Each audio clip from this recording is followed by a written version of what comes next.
You look at the item sitting in your hands, and even though you haven't used it in years, something still feels wrong about giving it away. They offer you $20, and technically that's what it's worth. But the number feels almost insulting. You put it back on the shelf, even though a part of you knows you don't really need it. Yeah, it is an incredibly familiar hesitation, isn't it? Right. The moment you take possession of something, this invisible tether forms. The physical object fundamentally changes. It ceases to be just an arrangement of plastic or wood or metal. It becomes yours. Exactly. It becomes a part of your environment, like a physical manifestation of your personal history. It gets woven into your identity, layer by layer, simply because it shares space with you. And that tether is shockingly strong. Letting it go, even for a completely fair and rational price, Yeah. suddenly feels less like a transaction and more like, I don't know, like you are losing a piece of yourself. When you really sit with that feeling, you realize it goes way beyond charming sentimentality. What we are actually experiencing in that moment in the garage or at the consignment shop is a deeply ingrained, highly measurable glitch in human logic. It really is a glitch. And the implications of this glitch don't stop at old sweaters or dusty books. It dictates how you live, how you are manipulated by corporations, and how you gamble your life savings.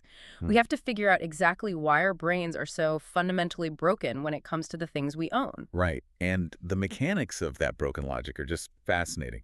To truly dissect them in this deep dive, we have to look at the mathematical gap between two very specific concepts in behavioral economics. Okay.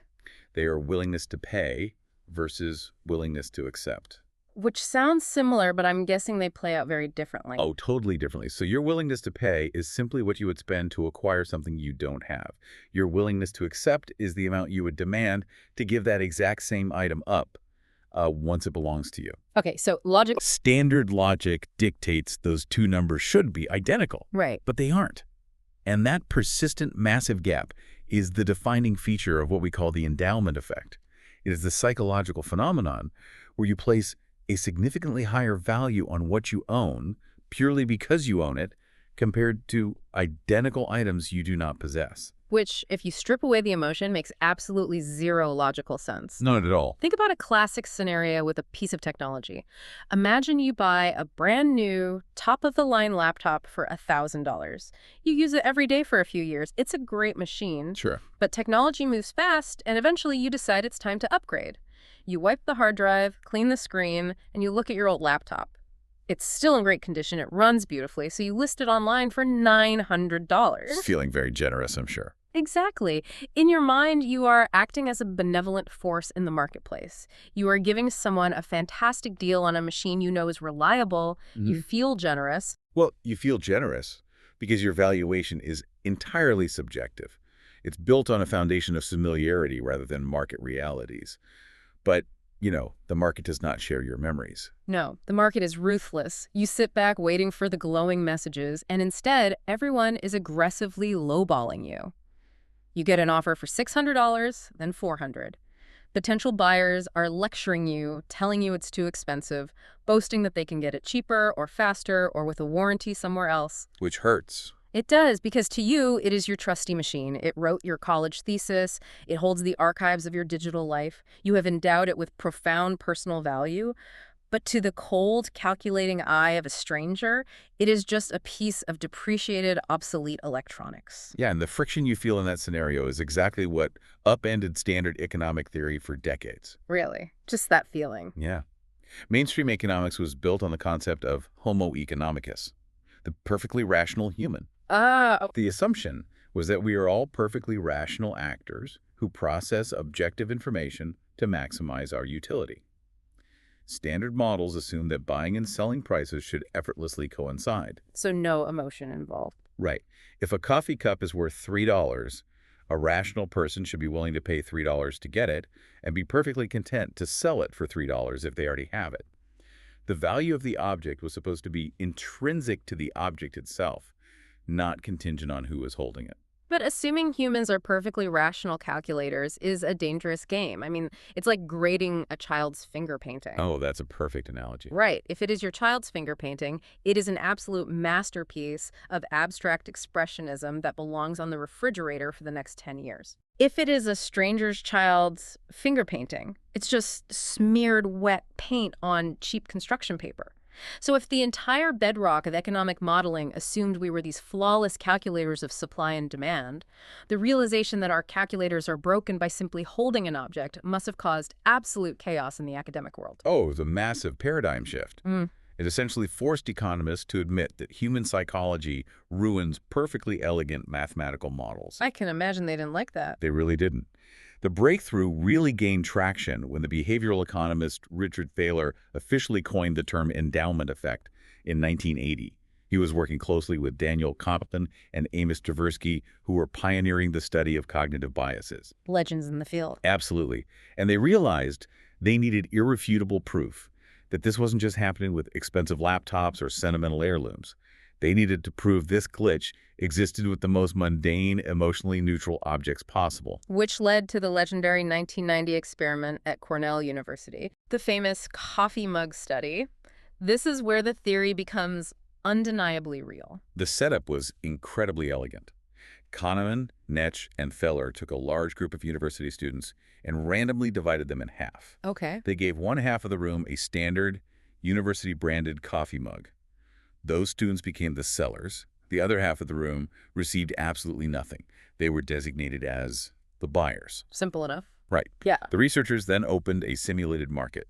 They gave the owners a chance to sell their mugs and the buyers a chance to purchase them. And just to clarify the baseline expectations here, according to all the rational economic theories that existed at the time, because the mugs were handed out completely at random, the students who happened to value the mugs the most should theoretically end up buying them from the students who valued them the least. Exactly. You would expect about half of the mugs to change hands as the market found its natural equilibrium. That is exactly what the math predicted. But the reality of human behavior completely shattered the prediction. What? Almost zero trading took place.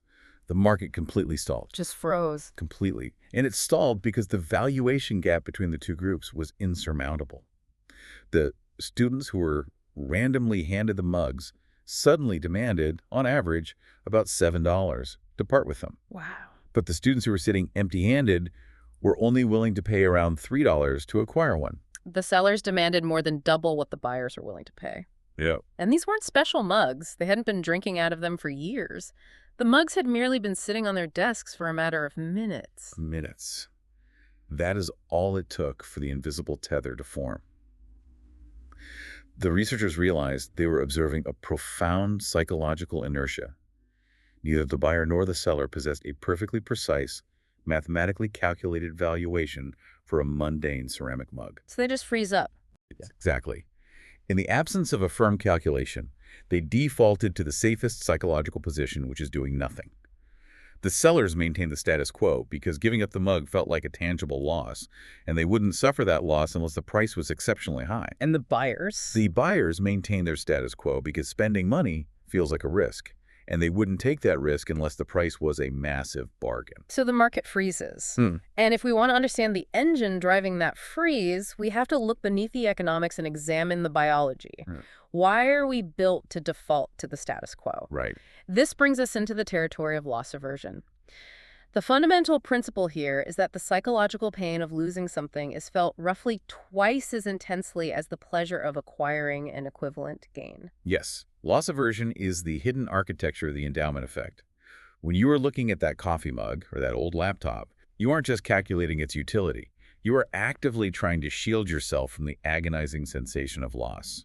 Because loss just hurts more. Exactly. Your brain processes the relinquishing of an item as an active threat to your well-being. There is a quote from the tennis legend Andre Agassi that perfectly captures the sheer weight of this asymmetry. In his autobiography, he wrote about the agony of his career, saying, "A win doesn't feel as good as a loss feels bad. The good feeling doesn't last as long as the bad, not even close." This is so accurate. And you see this everywhere. Charles Darwin observed that humans feel blame much more acutely than they feel praise. It's the exact same reason marriage counselors warn couples about negative interactions. It universally takes about 5 kind, affirming comments to repair the emotional damage inflicted by just one sharp criticism. Yeah, the asymmetry is woven into our neurology. Negative experiences and losses in particular trigger a much stronger response in the amygdala than positive gains do. The brain treats loss as an emergency. Wow. A fascinating illustration of this exists in consumer behavior, particularly in a study involving how people order pizza. Oh, this study is so relatable because it exposes how our brains trick us in real time. It really does. So the researchers created two distinct scenarios for consumers ordering a pizza. The first group was given a classic additive framing. They started with a basic blank cheese pizza and were asked to build their ideal pie by adding ingredients, sausage, peppers, mushrooms, whatever they wanted piece by piece. Okay, the normal way you order. Right. The second group was placed in a subtractive framing. They were presented with a fully loaded pizza containing every available topping, and their task was to scale it down to their ideal pie by removing the ingredients they didn't want. Now, if we are rational creatures who know what we like to eat, both groups should arrive at the exact same destination. If you like a 3-topping pizza, you should add 3 toppings, or you should subtract until only those 3 remain. Logically, yes. But the mental accounting happening in the subtractive group changed everything. How so? The consumers who started with the fully loaded pizza ended up keeping significantly more toppings than the group that built theirs from scratch. Wait, really? Yeah. In the subtractive frame, every ingredient they were asked to remove felt like they were actively losing something they already possessed. Shipping away the pepperoni triggered loss aversion. Meanwhile, the group adding toppings merely viewed each ingredient as an optional, mild gain. That is wild. The exact same slice of pepperoni carries a different psychological weight depending purely on whether you are acquiring it or giving it up. Exactly. Now, if we look at this through an evolutionary lens, the classic explanation makes total sense. We spent hundreds of thousands of years in hunter-gatherer societies where scarcity was the absolute baseline of existence. Right. Survival was a daily struggle. In that environment, losing a vital resource, your only spear, your warm animal skin, your portion of food, was a direct, immediate threat to your survival. Finding an extra spear was a great bonus, but losing your primary spear meant you might die before the week was out. So our nervous systems evolved to be hypervigilant and deeply fearful of loss. It is a biological imperative to protect what you have when you exist in a state of perpetual jeopardy. The brain is quite literally wired to prioritize the defense of current assets over the pursuit of new ones.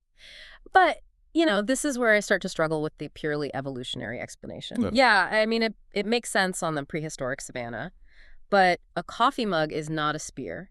A slice of pepperoni is not life or death. We live in an era of unprecedented abundance.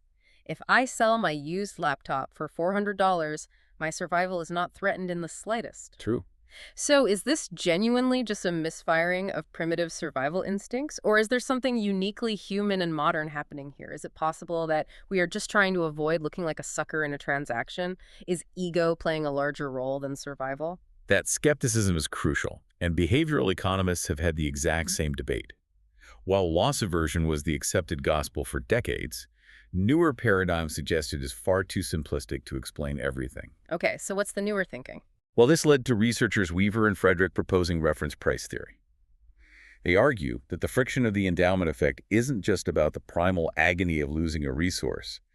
It is driven by a profound, ego-driven reluctance to engage in what we perceive as an unfair trade. It is the deep psychological aversion to being taken advantage of. Ah, so we were reacting to the anchors we set in our own minds, not the object itself. Precisely. Think back to your laptop scenario. When you prepare to sell it, your brain searches for a reference price. Naturally, to protect your ego and your wallet, you anchor to the absolute highest justifiable number, perhaps the $1,000 you originally paid, or the price of a refurbished model you saw a retailer charging online. Right, I want to get what it's worth. You set your reference price aggressively high because accepting anything less feels like a personal defeat. It feels like you are being cheated. But the buyer is operating with an entirely different anchor. They are scouring the internet for the lowest possible desperate sale price they can find. They anchor low because they are equally terrified of overpaying and feeling like a fool. So the stalemate isn't just because I love my laptop. It's because my ego refuses to accept a price that validates the buyer's low anchor, and the buyer's ego refuses to validate my high anchor. We are locked in a battle of pride, not just economics. It is a clash of reference points, heavily guarded by the ego. But what makes this glitch truly inescapable is that we observe the exact same irrational stubbornness in non-human subjects. Wait, really? Yeah, this isn't just a byproduct of complex human societal norms or modern capitalism. To understand how deeply rooted this is, We have to look at the Capuchin monkey economy. Oh, the Yale study with the monkeys. That is one of the most brilliant experimental designs I've ever heard of. Walk us through how they managed to test the endowment effect on primates. It's amazing. So researchers Lakshmarian, Chen, and Santos wanted to strip away all the cultural noise of human transactions. So they essentially created a fiat currency for a group of Capuchin monkeys. Just they have the money. They taught the monkeys to use small metal tokens as money, trading them with researchers to buy food. Once the monkeys understood the concept of purchasing power, the researchers tested their preferences. They found two specific treats that the monkeys liked equally: fruit discs and cereal cubes. Okay. If offered a choice between the two, a monkey would pick the fruit disc 50% of the time and the cereal cube 50% of the time. They were perfectly equivalent in value. So the baseline is established. The monkey has no innate preference. Exactly. Then the researchers initiate the transaction. A monkey hands over a token and chooses a fruit disc. They are now the owner of the fruit disc. Before the monkey can eat it, the researcher offers a trade. They hold out the cereal cube, which, remember, the monkey likes just as much, and offer to swap. According to any rational model, the monkey should be indifferent. They might trade just for the novelty of it. But once the monkey actually holds the fruit disc in its little hand, the psychological tether snaps into place. Instantly. The vast majority of the monkeys flatly refused to trade. Once they owned the fruit disc, they were endowed with it. The mere act of possession elevated the fruit disc above the cereal cube. That's crazy. But the researchers wanted to push the boundaries of this irrationality. They reran the experiment, but this time they decided to actively bribe the monkeys. If the monkey agreed to trade their chosen fruit disc for the cereal cube, the researcher would give them the cereal cube plus a bonus oat. And oats were highly valuable in this monkey economy. Oats were a premium commodity. The researchers had previously established that these monkeys were perfectly willing to spend an entire hard-earned token just to buy a single oat. So the monkeys are being offered an objectively superior deal, an equally delicious treat, plus a highly valuable bonus asset in exchange for what they're holding. By every law of utility maximization, they should take that trade immediately. And yet they rejected it. Yes, even with the bonus oat sitting right in front of them, the monkeys refused to open their hands and let go of the fruit disc they already possessed. The pain of losing the item they own completely overrode the logical benefit of the objectively better deal. It proves that the aversion to relinquishing ownership is baked into the deepest, oldest parts of the primate brain. Passing up the bonus oat. It is staggering to realize that this irrational stubbornness is practically hardwired into our DNA. But if we return to the human experience, it gets infinitely more complicated because our big, complex brains add an entirely new layer to the equation, our sense of self. Right. The glitch doesn't just make us cling to fruit discs, it actually merges our possessions with our identity. Let's dig into the mere ownership effect. This is where the endowment effect transcends simple loss aversion and becomes a mechanism of psychological self-preservation. The mere ownership effect posits that human beings have a powerful subconscious tendency to extend our positive self-concepts onto the physical objects we possess. Interesting. Fundamentally, most people maintain a generally positive view of themselves. We like to believe we are competent, unique, and valuable. And because our egos demand that we see ourselves as exceptional, we subconsciously project that exceptionalism onto our belongings. It's a transitive property of ego. I am a smart, discerning, valuable person. Therefore, the things I have chosen to own must also be smart, discerning, and valuable. That is exactly the subconscious logic. And this was beautifully isolated in a 1992 study by the researcher James Began. He wanted to test if ownership alone, without any sentimentality or utility, could alter perception. So he had participants evaluate the design and attractiveness of various incredibly mundane items under the guise of a consumer preference study. One of the items they used was a plastic drink insulator, one of those cheap foam tubes you slide over a cold soda can. You cannot get more emotionally neutral than a cheap piece of foam. There is absolutely no intrinsic sentimental value there. None whatsoever. Began knew from control groups that people generally felt complete apathy toward the object. But in the experimental group, he introduced a slight psychological twist. Before the participants began evaluating the items, the researchers casually handed them the drink insulator and told them it was a thank you gift for participating in the study. It was now legally and physically theirs. And simply by framing it as a possession, the perception of the object transforms. The transformation was statistically massive. The participants who were told they owned the drink insulator rated it as significantly more attractive, better designed and more appealing than the participants who were just evaluating it objectively as a random object. Just because it was theirs? Yes, but the most revealing data came from the second phase of the experiment. Bagan wanted to see what happened when the participants' egos were actively threatened.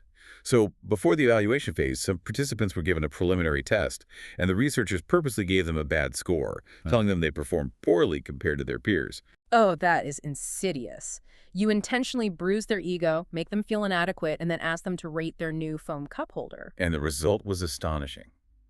The participants whose self-concept had just been threatened rated their newly owned drink insulator even higher than the other owners did. They aggressively inflated the value of the mundane object. So if my ego takes a hit, I subconsciously weaponize my possessions to make myself feel better. If I feel like a failure in the moment, I overinflate the value of my foam cup holder to prove to myself that I still have worth. That is a profound, almost tragic defense mechanism. It really is. It highlights how fragile our self-concept can be and how heavily we lean on the physical world to stabilize our psychological state. We use ownership as a buffer against inadequacy. It makes me think about how we act in public spaces. It's like calling dibs on a seat at a crowded movie theater. Oh, that's a good one. Right. You don't hold the deed to that specific chair. You haven't purchased the real estate.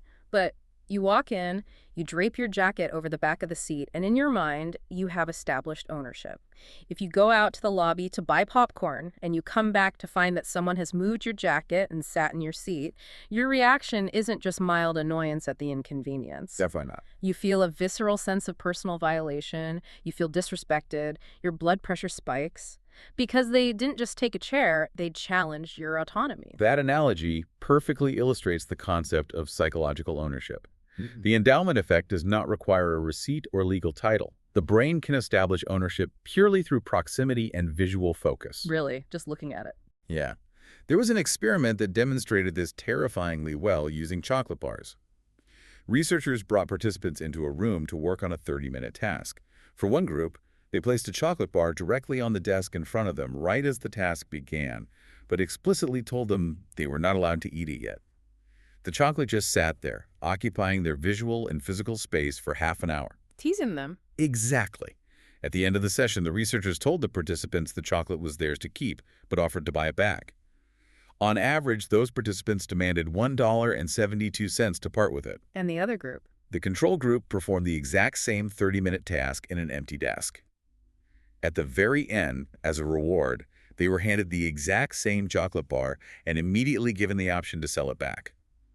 That group only demanded $1.35. So just having the object sit in your visual field, existing in your psychological orbit for 30 minutes, artificially inflated its value by over 25%. Just from sitting there. That is genuinely unsettling. If our brains are that malleable, it suggests that our entire perception of value is basically a house of cards. And what is fascinating is that this ego-driven inflation isn't a universal human constant. The research highlights that this specific brand of psychological ownership fluctuates wildly depending on the culture you were raised in. That is a vital nuance. The endowment effect is a human universal, but the intensity of the mere ownership effect, the ego attachment, shows distinct cultural divergence. When researchers compared Western individualistic cultures like the United States or the UK with East Asian collectivistic cultures, they found a significant gap. Well, Western cultures place an enormous premium on the individual. The entire societal narrative is about self-reliance, standing out, and individual achievement. So if my culture constantly reinforces that I am the main character of the universe, it logically follows that my possessions must be the most important props in that universe. You hit the nail on the head. In individualistic societies, possessions are heavily utilized as tools for self-enhancement and signaling status. But in collectivistic cultures, the philosophical baseline is entirely different. Group harmony, social cohesion, and fulfilling one's role within the community are prioritized over individual ego enhancement. So it softens the glitch. Exactly.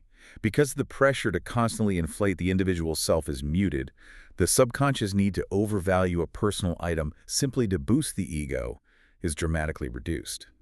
They still experience loss aversion, but the vanity of ownership is much less pronounced. If our psychology is this deeply rigged, if our egos are so fragile that we subconsciously inflate the value of a chocolate bar just because we stared at it for half an hour, it seems like a terrifying vulnerability. Someone who understands this architecture could easily manipulate us. And they do, relentlessly. This brings us to the architecture of modern marketing and the weaponization of ownership. Every major corporation on Earth must employ behavioral psychologists who study this glitch. How exactly are they exploiting it? They exploit it by designing environments that specifically target what behavioral scientist Daniel Kahneman calls System 1 thinking, while intentionally bypassing System 2. Can you break those down? Sure. System 1 is our fast, automatic, intuitive, and highly emotional brain. It's the part of us that reacts to a sudden noise or feels the sting of loss aversion. System 2 is our slow, deliberate, analytical, and logical brain. It is the part of us that calculates compounding interest or reads the terms and conditions. The goal of modern marketing is to keep you entirely trapped in System 1 so your rational System 2 never has a chance to object. That perfectly explains the modern obsession with the free trial. Every streaming service, every software platform, every subscription box offers a 30-day free trial. The rational System 2 narrative we tell ourselves is always the same. I'm going to sign up, binge the 2 shows I want to watch, and cancel on day 29 before my credit card is charged. It feels like a risk-free calculation. But the companies know you won't cancel. And it is not primarily because you are lazy or forgetful, although friction certainly plays a role. It is because the free trial is a psychological trap designed to manufacture virtual ownership. Oh, wow. Yeah. For those 30 days, that service is effectively yours. You integrate it into your evening routine, you build custom playlists, you teach the algorithm what you like. When day 29 finally arrives, the decision architecture in your brain has fundamentally shifted. The choice is no longer, should I spend $15 a month to acquire this new entertainment service? The question your System 1 brain is screaming is, am I willing to suffer the painful loss of this service I already own just to keep $15? And because loss aversion dictates that losing the service will feel twice as painful if keeping the $15 feels good, we rationalize staying subscribed. It's a brilliant, completely invisible trap. We think we are test driving the product, but the product is actually test driving us. And this manipulation extends far beyond digital subscriptions. In the physical retail space, marketers utilize a concept known as haptic imagery. Haptic refers to the sense of touch. Research shows that the physical act of touching an object aggressively accelerates the onset of psychological ownership. The tactile feedback fires neural pathways that immediately begin integrating the object into your sense of self. Which is precisely why car dealers are so relentlessly aggressive about getting you to take a test drive. Exactly. You walk onto the lot to look at prices, and within 5 minutes, they are shoving the keys into your hand. They want you to grip the leather steering wheel, smell the interior, and physically experience the car moving under your control. They know that the moment you wrap your hands around that wheel, your brain begins simulating ownership. The negotiation completely changes once you feel like you are defending your new car rather than haggling over their inventory. Absolutely. The exact same psychological lever is pulled with free return policies. Online mattress companies and shoe retailers boast, try it in your home risk-free for 90 days. If you don't love it, send it back for a full refund. They aren't doing that because they love processing returns. Yeah. They understand the endowment effect. They know that the ultimate hurdle is simply getting the object across your threshold and into your physical space. Once you have slept on the mattress or placed the shoes in your closet, the ownership bias locks in. The psychological friction of boxing the item up, driving it to the post office, and actively inflicting a loss upon yourself becomes overwhelmingly unappealing, even if the product is only mediocre. So we are constantly being outmaneuvered by marketers who understand our biology better than we do. Yeah. But is there a defense, or are our brains just fundamentally wired to fall for the haptic imagery and the free trials? I have to imagine that if this glitch is so universal, it must eventually backfire on the people selling the products too. That is the ultimate irony. The endowment effect is entirely indiscriminate. Sellers fall victim to it just as easily as buyers do, and when it happens at a corporate level, the results can be catastrophic. Companies routinely fall in love with their own products, overvaluing them to the point of corporate suicide. The BlackBerry case study is the ultimate cautionary tale of this. They didn't just miss a trend, they were blinded by their own ownership bias. It is a textbook example of fatal psychological inertia. In the mid to late 2000s, BlackBerry was the undisputed titan of the smartphone industry.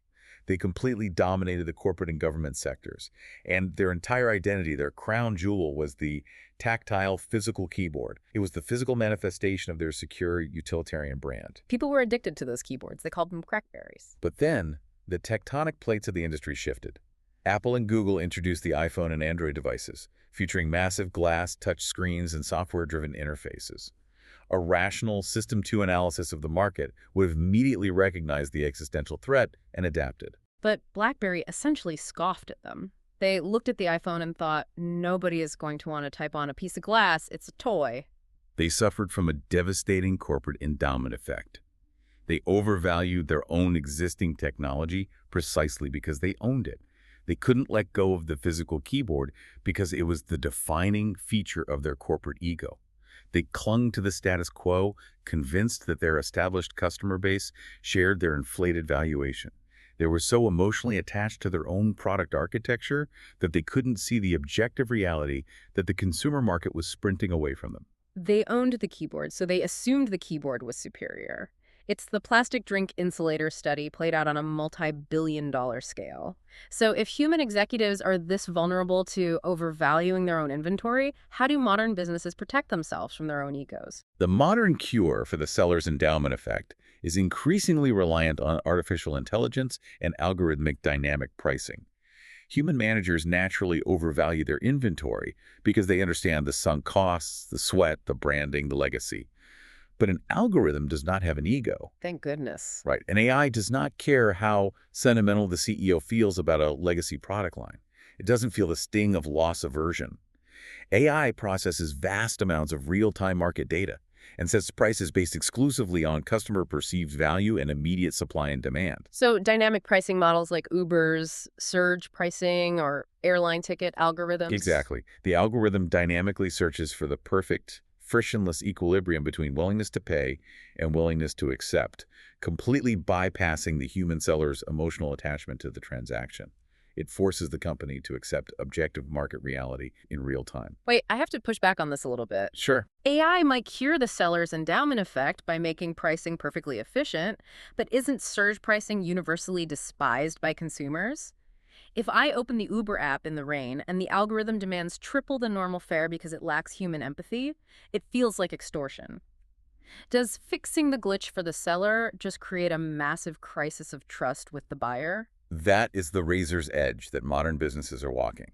You are entirely correct that raw, algorithmic efficiency often violates the consumer's perception of fairness, their reference price. The AI doesn't have an ego, but the customer still does. When the AI pushes the price beyond the customer's mental anchor, it triggers a different kind of psychological friction resentment. The challenge for the next decade of commerce is finding a way to utilize AI to prevent the seller's endowment effect without triggering the buyer's outrage. It's a fascinating tug of war between machine logic and primate emotion.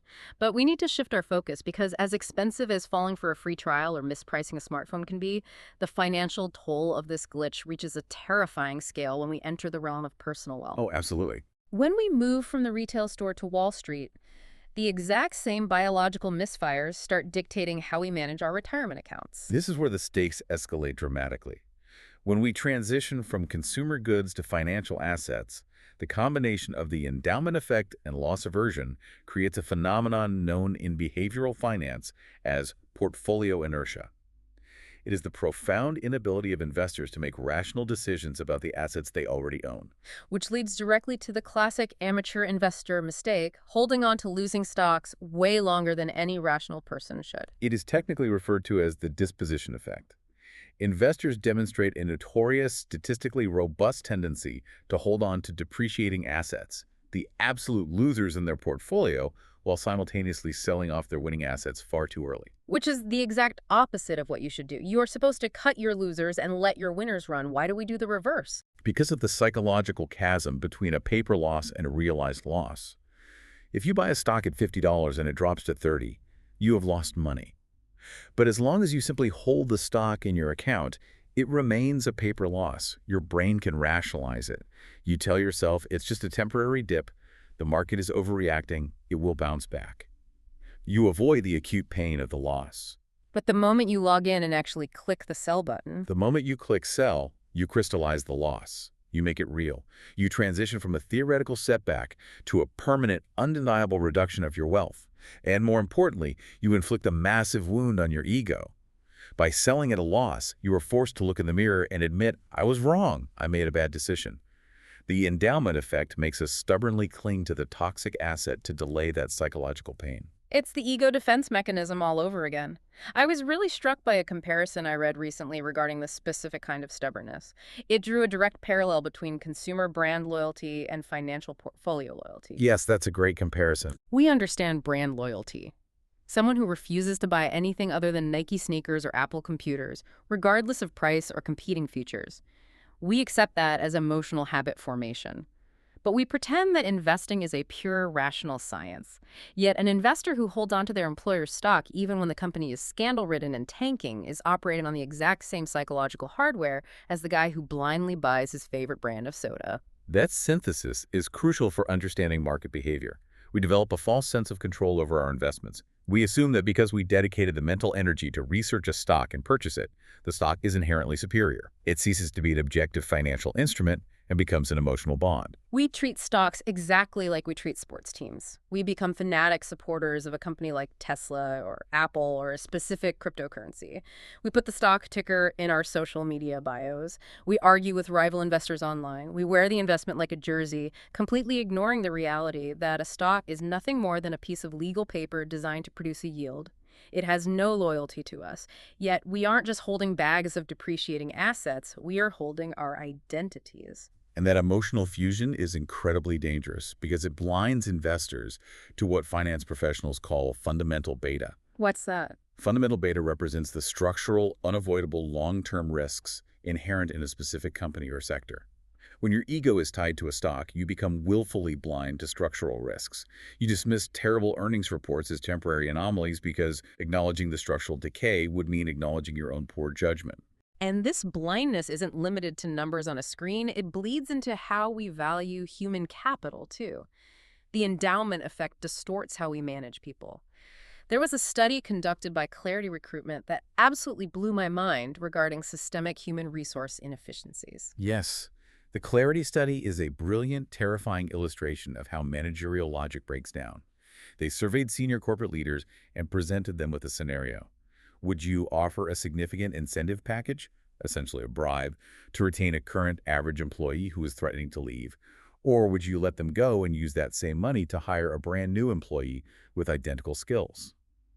Overwhelmingly, 76% of the leaders said they would pay the premium to keep the current employee. They instinctively overvalue the staff they already own. The familiarity creates an artificial premium. Precisely.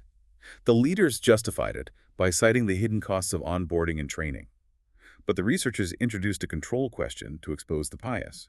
They asked those exact same leaders, imagine a close friend manages a different company and faces this exact same dilemma with one of their employees. What advice would you give your friend? Suddenly, 64% of the leaders recommended replacing the employee. That is staggering. When it is their employee, they will eagerly pay an irrational premium to avoid the pain of turnover.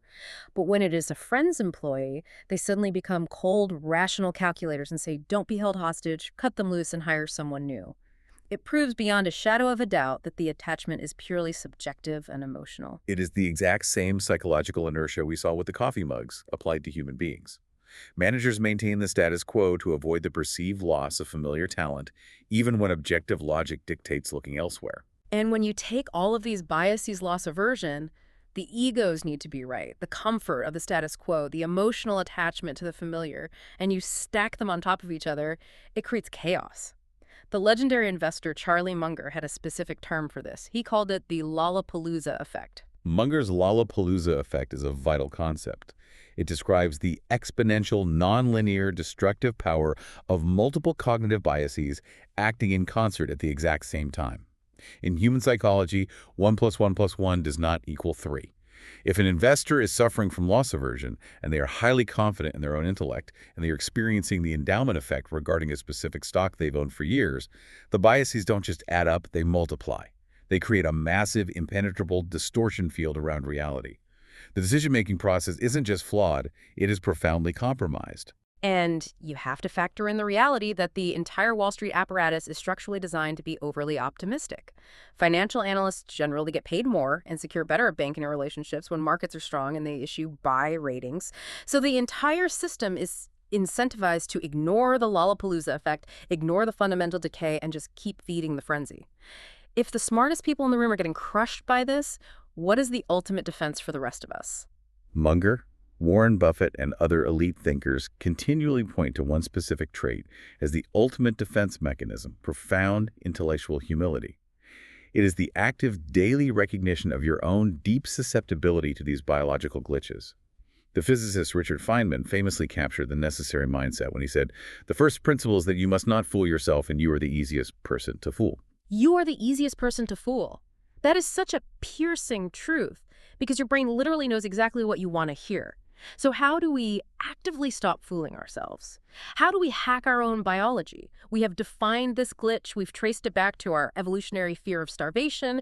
We've seen how marketers weaponize it against us, and we've watched it destroy investment portfolios. How do we actually break the spell and shed what no longer serves us? Breaking this spell requires rigorous, deliberate effort because we are fighting millions of years of evolutionary wiring. Step one is a fundamental cognitive reframing of how we view our relationship with the material world. We have to train ourselves to stop viewing ownership as a permanent static condition and start viewing it as a highly temporary fluid state. The required mindset shift is acknowledging that everything you possess, your house, your stock portfolio, your career title, your favorite coffee mug, is merely on loan from the universe. I love that framing. It immediately lowers the psychological stakes. It drastically reduces the emotional weight bearing down on the object. If you genuinely internalize that an item is only on loan, you don't fuse your identity to it as tightly. You expect it to eventually leave your possession, which softens the blow of loss aversion. But philosophy alone isn't always enough in the heat of a decision. There is a much more tactical, practical tool we can use to bypass the glitch. It is arguably the ultimate cognitive reframing technique known as the non-owner test. This sounds like the ultimate life hack for both a cluttered garage and a bleeding stock portfolio. How exactly do we execute it? The non-owner test forces your brain to switch from a subtractive frame to an additive frame. Normally, when looking at an item you own, your brain asks, "What is this worth to me?" Or, "How much would I demand to suffer the loss of selling this?" Both of those questions trigger the amygdala and loss aversion. The hack is to completely flip the perspective. You look at the object and you ask yourself a very specific question. If I did not already own this item, how much would I be willing to pay out of my own pocket to acquire it right now? Oh, wow. Okay, so applying that to the used laptop scenario, instead of stubbornly pacing around my house saying, "I know what I have, I won't take a penny less than $900, I force myself to look at the laptop as a stranger would. I ask, if my desk was empty and I needed a computer today, would I reach into my wallet and hand someone $900 cash for the specific 3-year-old used machine? And the honest answer is almost universally no. You know the battery is degrading. You know the processor is slow. You would probably only be willing to pay $400 for it. By forcing your brain to simulate the acquisition of the item rather than the loss of it, you effectively bypass the panic of loss aversion. You neutralize the endowment effect and uncover your true objective valuation of the asset. That is incredibly powerful because it breaks the emotional spell, and it ties directly into another massive blind spot our brains have: the inability to properly evaluate opportunity costs. Every physical item you keep hoarding in your garage, every terrible stock you refuse to sell, every toxic habit you maintain represents a missed opportunity for something better. But opportunity costs are practically invisible to our primitive brains, aren't they? They are completely invisible to System 1 thinking. We suffer from a condition called myopic loss aversion. Our brains focus intently, almost exclusively, on the immediate out-of-pocket cost, the tangible pain of giving the item away. We are biologically incapable of instinctively seeing the unattained gain. We don't see the mental piece of a clean garage. We don't see the compounding interest we could earn if we took the cash in the bad stock and put it into an index fund. Every dollar and every square foot of physical space tied up in a depreciating asset is a resource that cannot be deployed toward growth. We had to forcefully invoke our System 2 logic to visualize the invisible, massive cost of holding on to the past. And if we want to get truly philosophical about detaching from the past, we have to look at the ancients. The Stoics had a specific psychological exercise for this called negative visualization, right? Yes, the Stoic philosophers of ancient Greece and Rome understood the endowment effect intuitively, thousands of years before Kahneman and Tversky mapped it in a lab. They recognized that human beings quickly adapt to their surroundings, leading to a perpetual grass is greener syndrome and a deep boredom with our own lives. To cure this, and to prevent themselves from becoming emotional hostages to their wealth, They actively practiced negative visualization. They would spend time deeply, vividly imagining that they had already lost everything they possessed. They would imagine their villa burning to the ground, losing their social status, or being stripped of their wealth. That sounds absolutely miserable. Why would anyone willingly subject themselves to that kind of psychological torture? It sounds morbid to modern ears, but the psychological result is actually profoundly liberating. By artificially simulating the catastrophic loss, you forcibly reset your hedonic baseline. When you open your eyes after the exercise, the sudden realization that your home is still standing and your family is still there triggers a massive rush of genuine gratitude. You suddenly value what you have correctly without taking it for granted. But more importantly, by pre-experiencing the loss, you realize that you possess the internal fortitude to survive without those objects. It strips the possessions of their psychological power over you. Which leads perfectly into the modern movement of minimalism. It isn't just an aesthetic choice about white walls and empty counters, it is a defensive strategy against cognitive overload. Holding fewer things literally reduces the burden on your nervous system. The psychological weight of managing a massive, sprawling home or a highly complex, tangled stock portfolio actually increases your baseline anxiety because you simply have a much larger surface area exposed to potential loss. True freedom doesn't come from acquiring enough wealth to protect everything you own. True freedom comes from actively needing less. Exactly. Minimalism is the intentional reduction of the endowment effect's footprint in your life. Fewer physical and financial items mean less emotional baggage, less maintenance, and dramatically less decision fatigue. You're actively shrinking the number of tethers pulling on your attention. But let me ask you this, because this all sounds incredibly elegant in theory. The non-owner test, Stoic philosophy, the Zen of minimalism.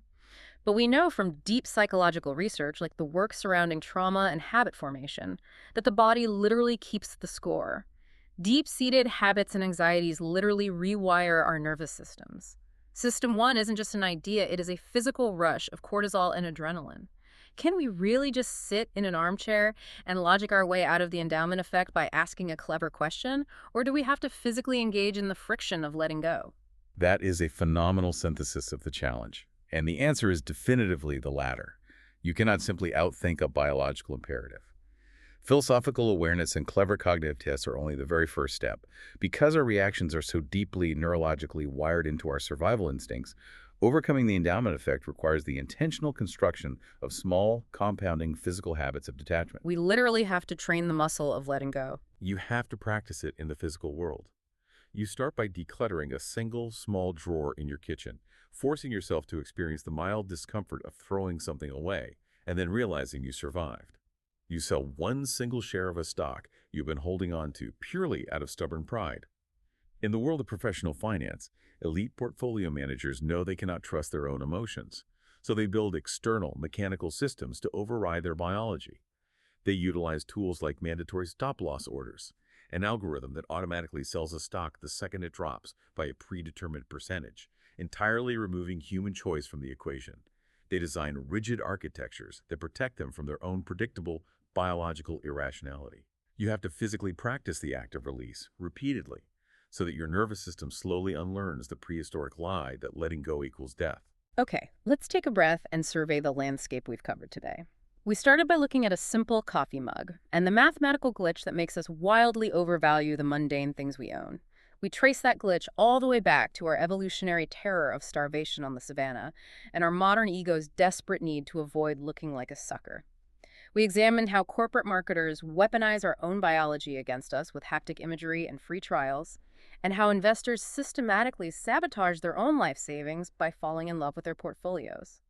And finally, we explored rigorous, practical strategies from the non-owner test to the ancient practice of negative visualization to help us finally sever the tethers and shed what no longer serves us. It is a remarkably pervasive, invisible bias that touches every corner of our lives, but it is one that can absolutely be managed with deliberate, systematic effort and a very healthy dose of intellectual humility. So as we wrap up this exploration, I want to leave you with one final, deeply intertwined thought to carry with you. We have spent this entire deep dive talking about physical objects: coffee mugs, old laptops, chocolate bars, plastic drink insulators, and financial assets like stocks and corporate talent. We know, without a shadow of a doubt, that the endowment effect makes us wildly, irrationally overvalue these tangible things simply because they happen to belong to us. But what if we take this exact same biological glitch and apply it to the intangible world? Think about the sheer power of psychological ownership. If human beings are wired to overvalue a cheap piece of foam just because a researcher handed it to us 10 minutes ago, what are we doing with the ideologies we've adopted? How much is the endowment effect silently distorting the opinions, the political beliefs, and the deep-seated grudges you hold? What if the ideas you defend the most fiercely, the opinions you argue about online or at the dinner table, aren't actually the best, most logical, or most empathetic ideas? What if they are just the ideas that happen to have been sitting in your mental garage for the last 10 years, and your ego simply refuses to sell them at a loss? Take a long, honest look around the architecture of your own mind. It might just be time to ask yourself what mental possessions you need to finally put on the market and sell off.